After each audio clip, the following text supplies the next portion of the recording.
we wanted to bring Mark on. We'll tell you the story of the best recruiting event that's ever happened in the history of the world. Trent and I just happened to be there. So, and Trent and I are narcissists, and that's why it's the best one. But, we were talking before we came on. We just want a new boot goof a little bit. We want to talk and see what's up with you. So, Mark, how you doing, brother?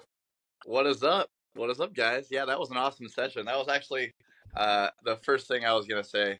Yeah, the Monterey Beach session was awesome. Thanks for coming out. And yeah, we had people come from a long way. It was the biggest session we had in Northern California. Yeah, really good video interaction. So yeah, it was Yeah. good all around. The bad boys really showed up for that one. The NorCal bad boys were rolling in there hot. We had people from San Luis Obispo in there, people just out there from all Yeah, over. yeah. One guy came from Vegas. Yeah, it was crazy. It was a good Jeez. one. That's indicative of the culture, though, Mark. I will give you a pat on the back up there. You guys have it going on to where you guys have built a good tribe, and that's important for a development program. So you've got your feet underneath you. You obviously seeing the results a couple years into this recruiting gig, and recruiting is always changing, and always the winds are always changing with TACP and rumors and all this other stuff. So how has it been for you this last year and a half, really, as a special operations recruiter out there in NorCal? So recruiting in general, tons of fun. Being a TAC was awesome. I loved every bit of it. It's the best job in the world. But going into recruiting, it's a good change of pace and it's a different challenge. So, it's definitely a lot more work, I would say, but a lot less stressful. So the implications of everything we're doing is like, oh man, I forgot to call this guy back. It's like it's not that serious. It's not that big of a deal. Everything will buff up if you're being a good person.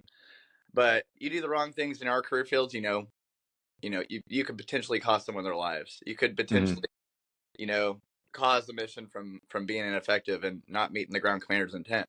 So in general, recruiting is, a ton of fun. I'm already seeing the kind of fruits of my labor. A lot of people in Northern California know about our program. A lot more people. Recruiting is never ending. So no matter how much work I do, there's still going to be people that have no idea what we do. There's going to be misconceptions of military, misconceptions of Air Force Special Warfare. So that's the constant drive for me. Is I can the more work that I do, it is a direct correlation to more people's lives being changed for the better. So yeah, recruiting in general, tons of fun. Dude, Trent hit that point the other day on a reel, and everybody had a statement about it or said something. The third thing is that nobody's going to know you in AFSPEC war.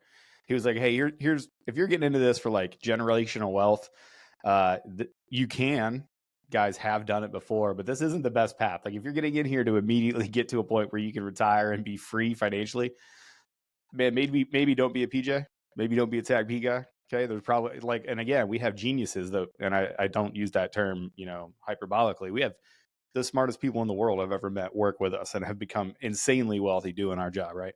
But one of the things he said is, AFSPEC war, nobody's going to even know. People in the Air Force don't even know. Like I told this story in a couple different iterations, but every single deployment I've ever been on, I would give a CAPES brief about who a PJ is, what it is that we do, how it is that we task organize, and then what we can actually provide. And I would give that to like peers in the Army. I'd be like, hi, 82nd Airborne guy, I'm a PJ. And they were like, oh, tight. Yeah. What do y'all do? We're like, well, we're PJs. We do PJ stuff. And they're like, well, we have no idea what that is. But, to your point, it seems like a Sisyphean task of rolling this rock up a hill every day to tell people what AFSPEC war is. Are you still seeing that even in, your local area where they just have no clue what even the benefits are? Oh yeah. You'll see it every school you go to, every event you go to. There's not enough knowledge about who we are, what we do. No one knows what a TACP is. No one cares. It's crazy to me. Even in the Air Force, you'll tell people you're a PJ, and they're like, "Oh, I have some baseline understanding of what a bomb loader does." Mm-hmm. I could probably tell you to somebody on the street, like, hey, in basic terms, here's what a maintenance guy does. I don't know how many people I've met in the Air Force who are like, I have no idea. What do you guys even do? Like, Yep. you just go swim all day and just jump out of planes and stuff?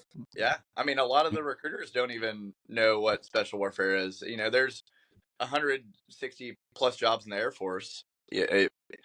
even as a recruiter, like you're not gonna, be an expert in every single career, but a lot of, there's a lot of recruiters out there that just don't even know the gist of what Air Force Special Warfare is. Um, and also that brings up a point, Trent. Why you posting so much sad stuff? Sad stuff. You're sad. why You're you're you posting sad boy hours, Doc? He's like, he's no who's the one guy? likes Brendan. no one cares. It's like Trent's in his own version of The Crow, the Yeah. movie. What's that? Look. What was that guy's name? Bruce Lee, Brandon Lee. Brandon Lee got shot, died. He Of course did. I know that. Prince retired. He's like, no Sad one boy hours. cares. You're gonna get out, and no one's gonna care about 20 years that you put in. Yeah. Every reel gets one thing, and that's a bunch of people calling Trent, asking if he's okay. It's like, Trent, are you all right, bro? About to get into rock climbing. But You're really into rock climbing. yeah, you can get all these hobbies. You're like, what do I do? What do I do with my hands now? Yeah. But it's. I mean, I haven't had the career that Trent did, but I did 13 years as a TAC P, and I come into recruiting, completely different life. Right. Not around my operator friends. No one knows how cool that I once was. I have a TAC P patch on my uniform. Guys, come on, look how cool I am. Right. No one cares. But also, Do you know who I am? Do you know who It's I? Mark Funky Yes. Bunkley. No. You guys know me. I would never do that. I'm saying that jokingly, but at the same time, it's just like you're right. You gain a lot of skills in these jobs. You don't learn a lot of technical skills, I would say, as opposed to some of the other things you can do in the Air Force. As a TAC P, you put heavy stuff on your back. You walk around at night under NVGs. You use radios. You use targeting equipment. Like, you're not going to do that in a job outside. But what you do gain, is leadership skills. Just running a single patrol with any Army unit, you're doing everything. That's all teamwork. That's all drive. That's all problem solving. So it's interpersonal skills. It's communication. It's all those things. Like, it's crazy how many things like fall into that realm. Oh yeah, and then you see it. You see it once you get out and into a different sector of work. The skills that I gained in TAC P and throughout my career, have vastly set me up amongst other people. Like I'm around a lot of the civilian crowd now. Like people don't have drive. People don't have integrity. People like, and I'm not. This is just general statement. But you get around the general populace. This is a bulk of my day, and you're like, dang, like I'm a go getter. Like I've developed all these skills, and a lot of people never get that opportunity. And then you hear things like, oh yeah, if you go special warfare, you're not going to have any skills on the outside, or yeah, if you go special and all the generalizations that you guys talk about all the podcasts. Yeah. You're gonna get out and you're gonna have severe PTSD. Like, no, Right. you have all of these life skills, all of these experiences. So yeah, there's just a lot of generalities, but you do see that once you get out of the career field, it's different. I'm not in the team room anymore. I'm not around the bros holding me accountable. And I'm probably when I came into recruiting, I'm probably sensing and feeling the same stuff that Trent felt, or that you guys were feeling, like retiring.